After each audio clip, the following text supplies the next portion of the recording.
Hey guys, welcome back to your own academy that is A to Z chemistry. स्वागत है आप सभी का मेरे इस प्लेटफॉर्म पे, आपके अपने प्लेटफॉर्म पे जिसका नाम है A to Z केमिस्ट्री। तो गाइस, हमने जनरल ऑर्गेनिक केमिस्ट्री स्टार्ट कर रखी है just for the 9th 10th students, 11th students and 12th students for the basic concepts.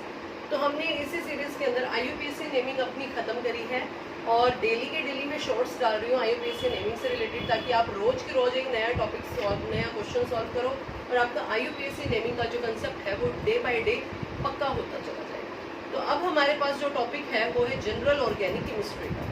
General organic chemistry का जो ये टॉपिक है ये 11th क्लास के स्टूडेंट्स के लिए जितना इम्पोर्टेंट है एज वेल एज +2 क्लास के स्टूडेंट्स के लिए उससे भी ज़्यादा इम्पोर्टेंट बन जाता है, क्योंकि +2 क्लास में ऑर्गेनिक केमिस्ट्री बहुत ज़्यादा हाई मार्क्स की आने वाली है, बहुत ही ज़्यादा मैक्सिमम मार्क्स की आने वाली है। और अगर इतनी मैक्सिमम मार्क्स की ऑर्गेनिक केमिस्ट्री है, मतलब आप समझते हो कितना हाई लेवल का टॉपिक है, जितना मतलब 70 में से 35 मार्क्स की ऑर्गेनिक केमिस्ट्री नियर अबाउट आएगी। और अगर इतना अच्छा टॉपिक है तो उसका बेस भी तो उतना ही पक्का होना चाहिए ना। तो उसी बेस को पक्का बनाने के लिए, उसी बेस को अच्छा बनाने के लिए, आज मौसम भी अच्छा हो गया, बारिश आ गई है, तो उसी बेस को अच्छा बनाने के लिए ये जो टॉपिक है ऑर्गेनिक केमिस्ट्री का, इसको हम स्टार्ट कर रहे हैं।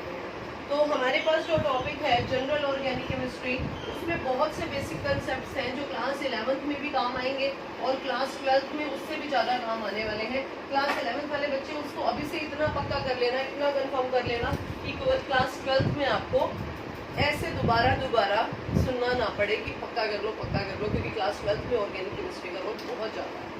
तो कुछ एक बेसिक कंसेप्ट हैं हमारे पास है। GOC का topic basic concept number 1, basic concept जो ऑर्गेनिक केमिस्ट्री के लिए जरूरी है, इंडक्टिव इफेक्ट। क्या होता है इंडक्टिव इफेक्ट? इंडक्टिव इफेक्ट क्या होता है? इंडक्टिव इफेक्ट सबसे पहली बात, ये परमानेंट इफेक्ट, परमानेंट इफेक्ट है, पहला पॉइंट। सेकेंड पॉइंट, ये एंड ऑफ द चेन में लगता है, end of the chain as well as in middle. End में भी लग सकता है, मिडल ऑफ चेन में भी लग सकता है। ये जहां पे भी लगता है, थर्ड पॉइंट, इलेक्ट्रॉन की डिस्प्लेसमेंट स्टार्ट कर देता है। इलेक्ट्रॉन डिस्प्लेसमेंट स्टार्ट्स, इलेक्ट्रॉन की डिस्प्लेसमेंट स्टार्ट कर देता है। क्या मतलब है इस बात का? इलेक्ट्रॉन की डिस्प्लेसमेंट, डिस्प्लेसमेंट का मतलब क्या होता है? प्लेसमेंट, डिस्प्लेस मतलब फिक्स ना रहना, अपनी जगह पे स्थिर ना रहना, चेंज होते चले जाना। जो इलेक्ट्रॉन है वो फिक्स नहीं रहते, हमेशा अपनी पोजीशन को क्या करते चले जाते हैं, चेंज करते चले जाते हैं। तो सबसे पहली और सबसे इम्पोर्टेंट बात आपको MCQ के अंदर देखने को मिल सकता है, ऐसा कौन सा इफेक्ट है जो परमानेंट इफेक्ट है? परमानेंट इफेक्ट कौन सा है? Inductive effect. ये एंड पे भी लग सकता है, ये मिडल पे भी लग सकता है। अच्छा जी, इंडक्टिव इफेक्ट को शो करने के लिए इंडक्टिव इफेक्ट का सिंबल होता है आई इफेक्ट। इसको आई इफेक्ट के नाम से जाना जाता है। इंडक्टिव इफेक्ट दो टाइप का होता है, एक तो होता है प्लस इफेक्ट, एक होता है माइनस आई इफेक्ट। दो टाइप का ये इफेक्ट पाया जाता है, एक होता है प्लस आई इफेक्ट, एक होता है आपका माइनस आई इफेक्ट। तो प्लस आई इफेक्ट के अंदर हम अलग कंसेप्ट पढ़ेंगे, माइनस आई इफेक्ट के अंदर अलग कंसेप्ट पढ़ेंगे। सबसे पहले देखते हैं आप माइनस आई इफेक्ट को। माइनस आई इफेक्ट के अंदर देखो, माइनस का जो ये साइन है, ये माइनस का साइन याद रख लेना, ये माइनस का साइन हमेशा किस लिए यूज होगा? यहाँ पे इलेक्ट्रॉन इसमें विड्रॉइंग। आप बैंक जाते हैं, बैंक में से मनी विड्रॉ करते हैं ना, विड्रॉ करना मतलब बाहर निकालना। नेगेटिव का साइन किस चीज को इंडिकेट कर रहा है? बाहर निकालने को इंडिकेट कर रहा है। इलेक्ट्रॉन विड्रॉ इफेक्ट कौन सा है? ये इलेक्ट्रॉन विड्रॉइंग, यानी कि इसमें से इलेक्ट्रॉन विड्रॉ करने हैं। ऐसे ग्रुप कहता है, ऐसे एटम या ऐसे ग्रुप ऑफ एटम जब वो किसी भी कार्बन की चेन के साथ जुड़ जाते हैं, उसमें से इलेक्ट्रॉन क्या करने लग जाते हैं? बाहर निकालने लग जाते हैं। दोबारा सुनो, एन एटम और ग्रुप ऑफ एटम, जब वो एटम या जो वो ग्रुप ऑफ एटम जब भी कार्बन की चेन के साथ जुड़ जाएंगे तो उसमें से क्या करेंगे?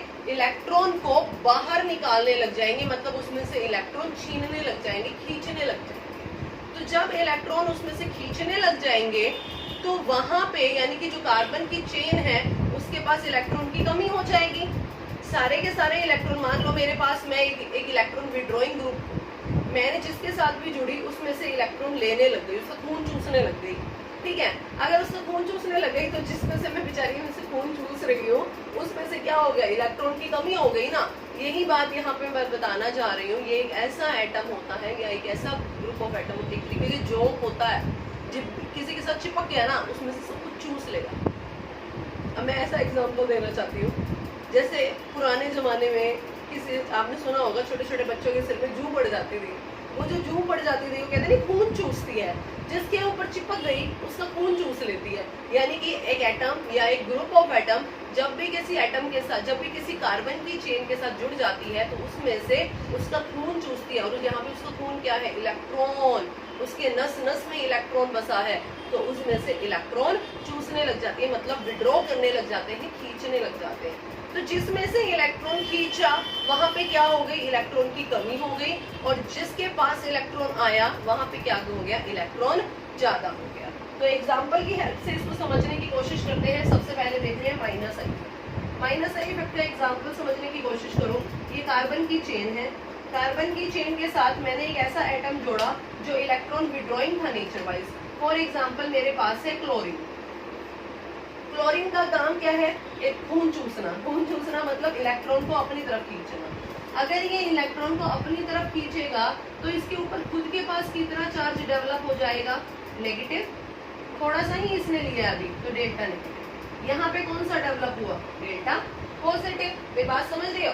अगर क्लोरीन जो है वो इधर अपनी तरफ खींच रहा है, मैं क्लोरीन हूँ, मैं इलेक्ट्रॉन को खींचती चली जा रही हूँ। अगर मैं क्लोरीन हूँ और मैं इलेक्ट्रॉन को खींचती चली जा रही हूँ तो मेरे ऊपर कौन सा चार्ज डेवलप हो गया, नेगेटिव। और दूसरी साइड पे कौन सा चार्ज डेवलप हो गया, इज इट क्लियर। ये नेगेटिव हो गया, ये पॉजिटिव हो गया। अच्छा, इसके पास तो था ही नहीं, इस कार्बन के पास तो था ही नहीं है, तो इसने कहाँ से लिया, इसने इससे लिया। तो यहाँ पे इससे इस पे कौन सा हो गया, डेल्टा डेल्टा पॉजिटिव। इसने इससे लिया, इस पे कौन सा हो गया, डेल्टा डेल्टा डेल्टा पॉजिटिव। तो यानी कि एक ऐसा एटम या एक ग्रुप ऑफ एटम, इसके एग्जांपल्स आप देख लेते हैं। Fluorine, chlorine, bromine, iodine, cyanide group, nitro group etcetera. बहुत सारे ऐसे एग्जांपल्स है, आपको बुक में से याद करने होंगे। एक ऐसे एटम या ग्रुप ऑफ एटम जो किसी भी कार्बन की चेन के साथ जुड़ेंगे और उसमें से इलेक्ट्रॉन छीनने लग जाएंगे, खींचने लग जाएंगे, बाहर निकालेंगे। तो जिसमें से खींच रहा है, मैं यहाँ पे खड़ी हूँ, मैं क्लोरीन हूँ, मैं खींच रही हूँ, मेरे पास नेगेटिव आ गया, जिसमें से खींचा मैंने उस पर कौन सा चार्ज डेवलप हो गया, पॉजिटिव। Is it clear. ये होता है कैसा इफेक्ट, माइनस आई इफेक्ट। आप इसको लिखना चाहते हो, एटम और a group of atom which में attach with the carbon chain. एक ऐसा एटम या एक ऐसा ग्रुप ऑफ एटम विच में attach with the carbon chain and withdraw the electron, and the electron density is इधर मैक्सिमम और इधर क्या होती चली जा रही है, माइनर हो रही है, इसलिए यहाँ पे माइनस चार्ज क्रिएट हो गया, यहाँ पे कौन सा चार्ज क्रिएट हो गया, पॉजिटिव। That's it. ये कैसा इफेक्ट है, ये एक तरीके का परमानेंट इफेक्ट है, ये स्थायी है, फिक्स रहेगा, स्थायी इफेक्ट। ठीक है, आई होप आपको समझ में आया होगा माइनस आई इफेक्ट। तो अब इसी के साथ हम स्टार्ट करते हैं plus I effect. Plus I effect का मैं एग्जांपल, ये वाला माइनस आई का है। अब आप देखिए प्लस आई इफेक्ट, इसी के अंदर सेकंड पार्ट है यहाँ पे, plus I effect.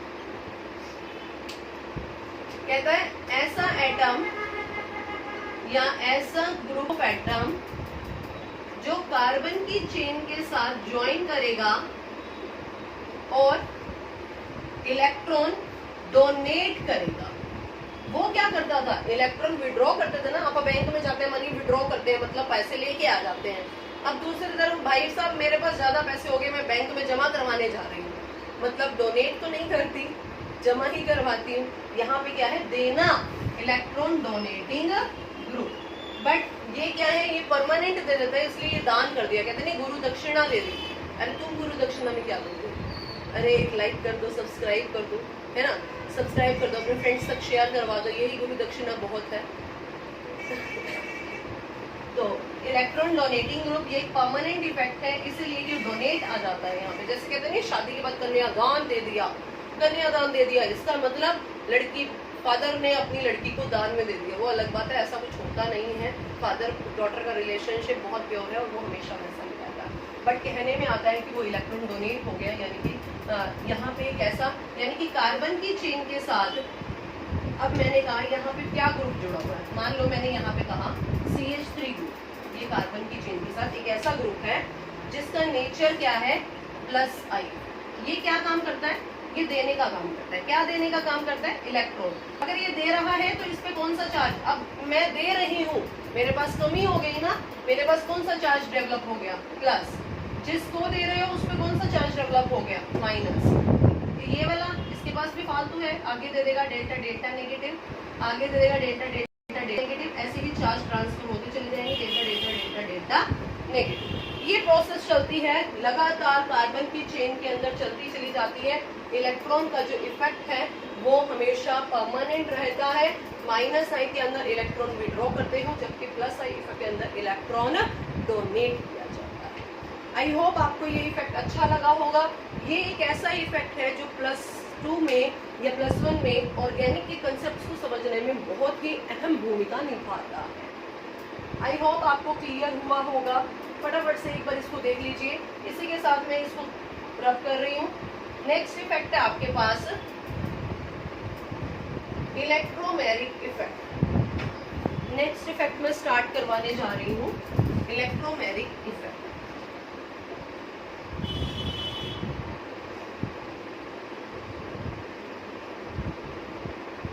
Electromeric effect, electromeric effect के अंदर क्या है भाई, ये सबसे पहला पॉइंट, ये टेम्परेरी है। ध्यान देना, कभी भी आपसे किसी भी MCQ के अंदर या वैसे भी कोई भी पूछ ले, टेम्परेरी इफेक्ट कौन सा है, यानी कि स्थायी नहीं है, फिक्स नहीं रहता। वो सिंगल बॉन्ड में लगता था, ये मल्टीपल बॉन्ड के अंदर लगता है। Multiple carbon chain, multiple carbon bond in carbon chain. Carbon chain के अंदर जब कार्बन और कार्बन में डबल बॉन्ड या कार्बन और कार्बन में ट्रिपल बॉन्ड होगा तब ये इफेक्ट लगेगा। ठीक है, अच्छा जी, ये कैसा इफेक्ट है, ये टेम्परेरी इफेक्ट है। ये कब लगता है, जब कार्बन और कार्बन में डबल बॉन्ड होगा।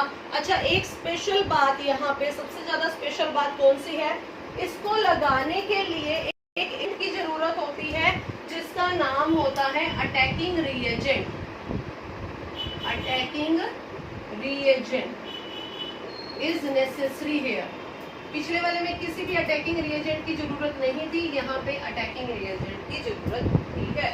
Attacking reagent is necessary. ये भी दो टाइप का होता है, +I +E effect and -E effect. सबसे पहले कर रही हूँ +E इफेक्ट। देखिए, कार्बन और कार्बन के अंदर डबल बॉन्ड है मेरे पास और हम एक अटैकिंग रिएजेंट ऐड करने जा रहे हैं H+। अब यहाँ पे देखो, अगर इस कार्बन और कार्बन के बॉन्ड को आप तोड़ना चाहते हो, बड़ा इंपॉर्टेंट है, ध्यान दीजिए। अगर आप यहाँ पे दो बॉन्ड हैं, दो में से किसी एक बॉन्ड को आप तोड़ना चाहते हो, मैंने कहा कहाँ तोड़ो, आपने कहा मैडम कहाँ पे तोड़ेंगे, मैंने कहा बेटा जहाँ आपका मन करे वहां पे तोड़ो। जिस तरफ बॉन्ड टूटा नेगेटिव, जिससे बॉन्ड टूटा पॉजिटिव। एक बॉन्ड के अंदर हमेशा 2 इलेक्ट्रॉन होते हैं और वो इलेक्ट्रॉन जिस तरफ जाते हैं वहां पे कौन सा चार्ज आ जाता है, नेगेटिव, और जिससे दूर जाते हैं वहां पे कौन सा चार्ज आ जाता है, प्लस। अच्छा जी, अब ये है अटैकिंग रिएजेंट। अटैकिंग रिएजेंट, ये इलेक्ट्रॉन, ये दोनों के दोनों इलेक्ट्रॉन उठ के किस साइड गए, ये दोनों के दोनों इलेक्ट्रॉन यहाँ पे आ गए, इलेक्ट्रॉन यहाँ पे आ गए। अब ये इलेक्ट्रॉन जा रहे हैं अटैकिंग रिएजेंट की तरफ। Very very important point here. अब यहाँ पे हुआ क्या, एक बार देखिए हुआ क्या, सिंगल बॉन्ड रह गया, यहाँ पे डबल था पहले। अच्छा, कार्बन और यहाँ पे H+ इसके साथ जुड़ गया, नेगेटिव के साथ पॉजिटिव जुड़ गया और ये बॉन्ड समझ आ गई मेरी बात। बट यहाँ पे हो क्या रहा है, मेन तो आपका किस चीज की डिस्प्लेस, आप इलेक्ट्रॉन की डिस्प्लेसमेंट कर रहे हो ना, इलेक्ट्रॉन की डिस्प्लेसमेंट कर रहे हो। इलेक्ट्रॉन की डिस्प्लेसमेंट हो रही है, कहाँ पे हो रही है, टुवर्ड्स द AR। AR यहाँ पे क्या है, अटैकिंग रिएजेंट। इलेक्ट्रॉन की डिस्प्लेसमेंट हो रही है towards the attacking reagent. Electron displace कर रहे हैं, उड़ उड़ के जा रहे हैं, कहाँ पे जा रहे हैं, अटैकिंग रिएजेंट की तरफ जा रहे हैं। जब इलेक्ट्रॉन अटैकिंग रिएजेंट की तरफ जा रहे हैं, ऐसा इफेक्ट आपका कौन सा कहलाता है? Plus E effect. फटाफट से इसका स्क्रीनशॉट ले लो, एक बार फटाफट से देख लो। उसके बाद मैं कर रही हूँ second effect, plus minus E effect. Minus E effect देखिए क्या होता है। माइनस ई इफेक्ट के अंदर आज मौसम अच्छा है, मैंने गेट खोल दिया, बहुत अच्छी हवा आ रही है। Minus E effect, minus E effect के अंदर डबल बॉन्ड तो है। यहाँ पे जो अटैकिंग रिएजेंट है ना, पिछले वाले में जो अटैकिंग रिएजेंट अपन ने लिया था वो कोई भी पॉजिटिव चार्ज एलिमेंट लिया था। यहाँ पे point to be noted, where the negative charge element is the attacking reagent, है ना। अब यहाँ पे मैंने कहा बेटा बॉन्ड तोड़ो, आप कहोगे मैडम किस साइड तोड़े? मैंने कहा जहां आपका मन करे वहां पे तोड़ दो। जिस तरह बॉन्ड टूटा नेगेटिव, जिससे बॉन्ड टूटा पॉजिटिव। अब देखो खुद बड़े ध्यान से, इलेक्ट्रॉन उठ के, यहाँ पे 2 इलेक्ट्रॉन थे, ये उठ के कहाँ पे आ गए थे? यहाँ पे आ गए थे। बट जो अटैकिंग रिएजेंट है ये खुद उठेगा और कहाँ जाएगा? प्लस की तरफ। ऐसा क्यों? मैडम पिछले वाले में तो आपने इलेक्ट्रॉन की डिस्प्लेसमेंट करवाई थी, क्यों? देखो यहाँ पे इलेक्ट्रॉन के पास कौन सा चार्ज होता है? माइनस। क्या माइनस वाला उठ के माइनस के पास जाएगा? No, opposite charge attract each other, same charge repel each other, दोनों एक दूसरे से दूर भागेंगे। अब क्या करें? अटैकिंग रिएजेंट खुद नेगेटिव है भाई, वो कैसे सेटिस्फाई होगा? कैसे होगा? जब उसको कौन मिलेगा? जब उसको पॉजिटिव चार्ज मिलेगा। तो नेगेटिव को चाहिए पॉजिटिव, नेगेटिव भाई साहब को चाहिए पॉजिटिव भाई साहब, तो इनको इतनी मुशक्कत तो करनी पड़ेगी, उठ के कहाँ पे आना पड़ेगा? पॉजिटिव की तरफ। जबकि यहाँ पे माइनस ई इफेक्ट के अंदर इलेक्ट्रॉन की डिस्प्लेसमेंट कहाँ पे हुई? इलेक्ट्रॉन की डिस्प्लेसमेंट तो इस कार्बन पे हो रही है ना। अटैकिंग रिएजेंट कहाँ पे मिल रहा है? अटैकिंग रिएजेंट इस कार्बन पे जुड़ रहा है। इलेक्ट्रॉन की डिस्प्लेसमेंट इस कार्बन पे होगी, मतलब इलेक्ट्रॉन की डिस्प्लेसमेंट कहाँ पे हो रही है? Away from the attacking reagent. क्या कहोगे? अवे, दूर हो रही है, away from the attacking reagent, attacking reagent से दूर हो रही है। प्रोडक्ट जो भी बन रहा है एक बार के लिए देख भी लेते हैं। लो जी, OH यहाँ पे आ गया, ये सिंगल बॉन्ड हो गया, यहाँ पे नेगेटिव चार्ज आ गया। ठीक है, प्रोडक्ट का हमने यहाँ पे कुछ नहीं करना, हमने सिर्फ इलेक्ट्रॉन की डिस्प्लेसमेंट देखनी है कि इलेक्ट्रॉन की डिस्प्लेसमेंट कहाँ से कहाँ तक हो रही है। पिछले वाले के अंदर इलेक्ट्रॉन की डिस्प्लेसमेंट हो रही थी अटैकिंग रिएजेंट की तरफ, और यहाँ पे इलेक्ट्रॉन की डिस्प्लेसमेंट हो रही है, अटैकिंग रिएजेंट की डिस्प्लेसमेंट हो रही है, इलेक्ट्रॉन की डिस्प्लेसमेंट हो रही है अटैकिंग रिएजेंट से दूर। बड़े इंपॉर्टेंट पॉइंट है, वहां पे टुवर्ड्स था, यहाँ पे अवे। आई होप आपको समझ में आ गया होगा। ये 2 इफेक्ट हम कर चुके हैं। पहला आपके पास था इंडक्टिव इफेक्ट और दूसरा आपके पास था इलेक्ट्रोमैग्नेटिक इफेक्ट। ठीक है, इसके बाद आगे देखते हैं। तो इसी के साथ स्टार्ट करते हैं हमारा थर्ड इफेक्ट, जिसका नाम है रेजोनेंस इफेक्ट। थर्ड इफेक्ट है रेजोनेंस इफेक्ट, जिसे एक और नाम भी दिया जाता है मेसोमेरिक इफेक्ट। इसे मेसोमेरिक इफेक्ट भी। थर्ड इफेक्ट रेजोनेंस इफेक्ट, या इसी को मेसोमेरिक इफेक्ट भी कहते हैं। रेजोनेंस इफेक्ट या मेसोमेरिक इफेक्ट क्या कहता है? रेजोनेंस इफेक्ट या मेसोमेरिक इफेक्ट, इसके लिए जो सिंबल है इसको किस इफेक्ट के नाम से जाना जाता है? आर इफेक्ट के नाम से। नाम से ही क्लियर हो रहा है रेजोनेंस। आई होप आप सभी बच्चे जो भी ये वीडियो देख रहे हैं वो रेजोनेंस समझते होंगे।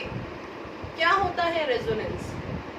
जब एक इलेक्ट्रॉन ट्रांसफर करता है अनसैचुरेशन के अंदर। अनसैचुरेशन क्या होता है? डबल बॉन्ड के अंदर। जब सिंगल बॉन्ड से डबल बॉन्ड बनता है, डबल बॉन्ड से सिंगल बॉन्ड बनता है, मतलब अल्टरनेट पोजीशन पे सिंगल डबल का कंसेप्ट चलता है, वो रेजोनेंस कहलाता है। तो यहाँ पे क्या है, हमने रेजोनेंस मेंटेन रखना है। मैं मान के चल रही हूँ आपको रेजोनेंस सबको पता होगा। जैसे बेंजीन के अंदर, रफली से एग्जांपल दे रही हूँ, बेंजीन के अंदर double single double single double single, इसके 5 रेजोनेंस के स्ट्रक्चर भी बनते हैं। तो रेजोनेंस के अंदर यहाँ पे आपको ये चीज देखनी है कि रेजोनेंस के अंदर आपको ये चीज देखनी है कि आर इफेक्ट के अंदर आपको रेजोनेंस बनाना है।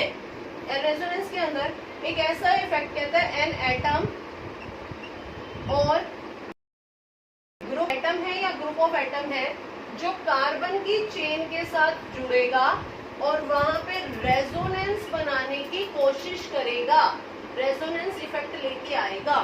अब रेजोनेंस जहां पे जुड़ता है वहां पे एक साइड तो क्रिएट करेगा, कहते हैं creating low and high electron density. मतलब क्या है इस लाइन का, एक साइड तो इलेक्ट्रॉन की डेंसिटी हाई हो जाएगी, जिस तरफ बॉन्ड टूटेगा वहां पे इलेक्ट्रॉन की डेंसिटी हाई हो जाएगी, जिससे बॉन्ड टूटेगा वहां पे, जैसे अपन यहाँ पे करते थे, यहाँ से यहाँ बॉन्ड टूटता था, यहाँ ये बॉन्ड है ना, ये बॉन्ड से यहाँ टूटता था, यहाँ पे इलेक्ट्रॉन आ जाता था, यहाँ पे डेंसिटी हाई हो जाती थी और यहाँ पे डेंसिटी क्या हो जाती थी, कम हो जाती थी। तो एक साइड पे डेंसिटी ज्यादा हो जाएगी, एक साइड पे डेंसिटी कम हो जाएगी।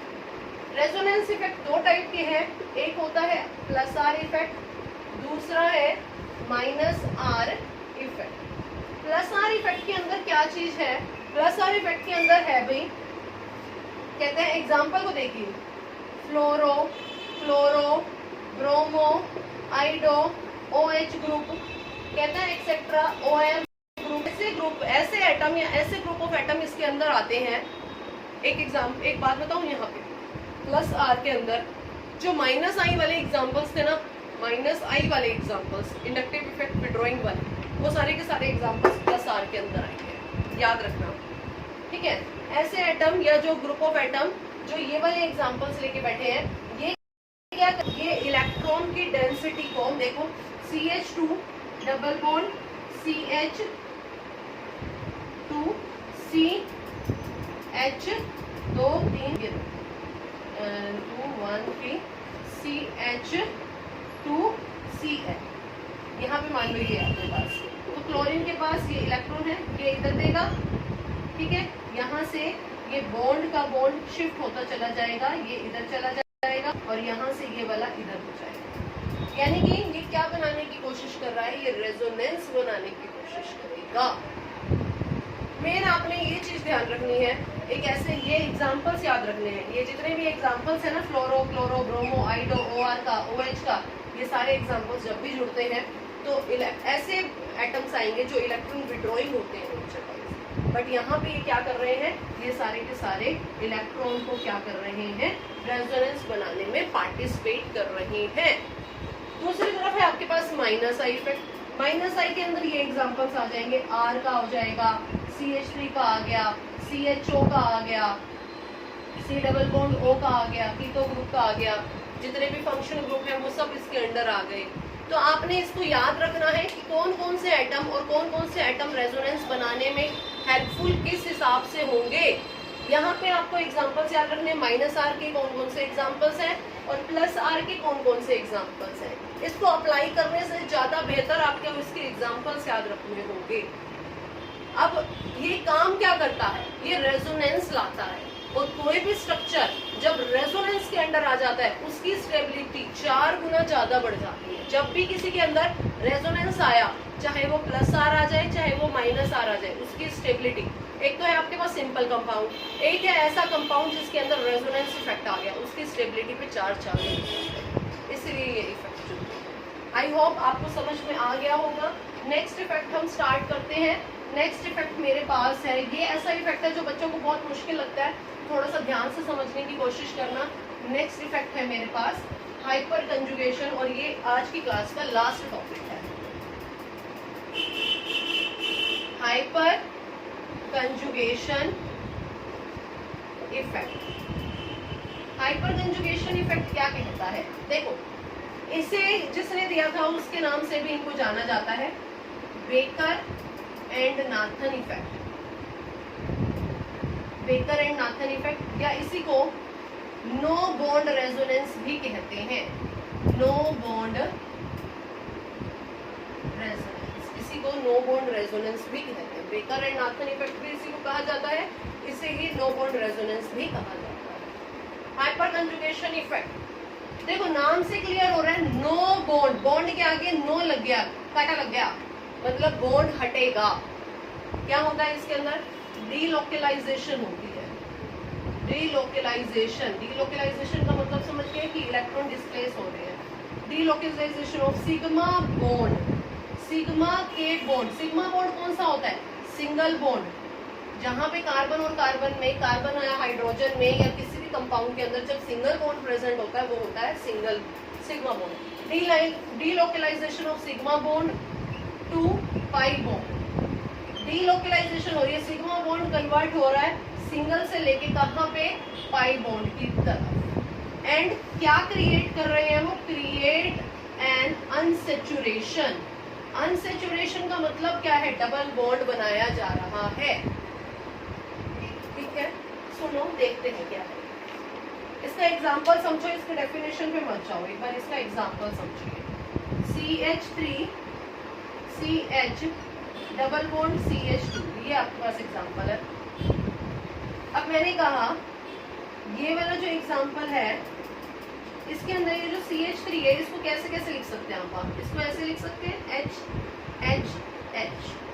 ये जो बॉन्ड है ये सिग्मा बॉन्ड है, सिग्मा सिग्मा सिग्मा। कहते हैं ये बॉन्ड यहाँ से हटाना है हमें और यहाँ तक लेके आना है, यहाँ पे लेके आना है। पहले यहाँ पे एक सिंगल बॉन्ड है ना, तो यहाँ पे देखो एक इलेक्ट्रॉन यहाँ है, एक इलेक्ट्रॉन यहाँ है। इस इलेक्ट्रॉन को यहाँ से हटाएंगे तो यहाँ ले आएंगे। इसके रिजल्ट से बनेगा क्या? इसके रिजल्ट से ये बनेगा, ये H और H को तो हमने छेड़ा नहीं, यहाँ पे आ गया डबल बॉन्ड और ये H हो गया फ्री। और यहाँ पे कौन सा चार्ज आ गया? देखो अब यहाँ का जो बॉन्ड है वो गायब हो गया और यहाँ पे कमी हो गई। कमी की वजह से यहाँ पे कौन सा चार्ज डेवलप हो गया? यहाँ पे पॉजिटिव चार्ज डेवलप हो गया। अगर यहाँ पे पॉजिटिव चार्ज डेवलप हो गया, आगे वाला तो सेम ही है, CH या यहाँ पे CH3 कर दो, CH CH3 CH CH3 हो गया ये चीज। तो अब यहाँ पे देखो ये जो डबल बॉन्ड है कितने तरीके से लाया जा सकता है इस पोजीशन पे। पहला तरीका ये वाला, दूसरा तरीका मैं इसको ना छेड़ू, इसको अगर छेड़ दूं तो देखो C ये H एज इट इज, ये H एज इट इज, इसको हटा दिया मैंने, ये H पॉजिटिव हो गया, डबल बॉन्ड यहाँ पहुंच गया, CH CH3 बन गया ना। ठीक है, तीसरा तरीका, दूसरा तरीका ये हो गया। तीसरा तरीका कौन सा हो गया? आपने ना ऊपर वाले को छेड़ा ना साइड वाले को छेड़ा, नीचे वाले में से एक बॉन्ड को यहाँ पे ले आए, CH double bond CH single bond CH3। मतलब कितने तरीके से सिग्मा बॉन्ड, कार्बन और हाइड्रोजन के सिग्मा बॉन्ड के डबल सिग्मा बॉन्ड को हमने शिफ्ट कर दिया किसकी तरफ? डबल की तरफ, डीलोकलाइजेशन के बाद। साथ में हर एक स्ट्रक्चर के अंदर देखिए ये बॉन्ड फ्री है, ये बॉन्ड फ्री है, नो बॉन्ड, कोई भी बॉन्ड नहीं है इसके साथ, नो बॉन्ड, नो बॉन्ड, इसलिए इसको क्या कहा जाता है? No bond resonance. यही इफेक्ट क्या कहलाता है? Hyperconjugation. का मतलब क्या होता है? कंजुगेट बनाना, मतलब डबल बॉन्ड क्रिएट करना। डबल बॉन्ड क्रिएट करना चाहता है मतलब कंजुगेट बनाना चाहता है।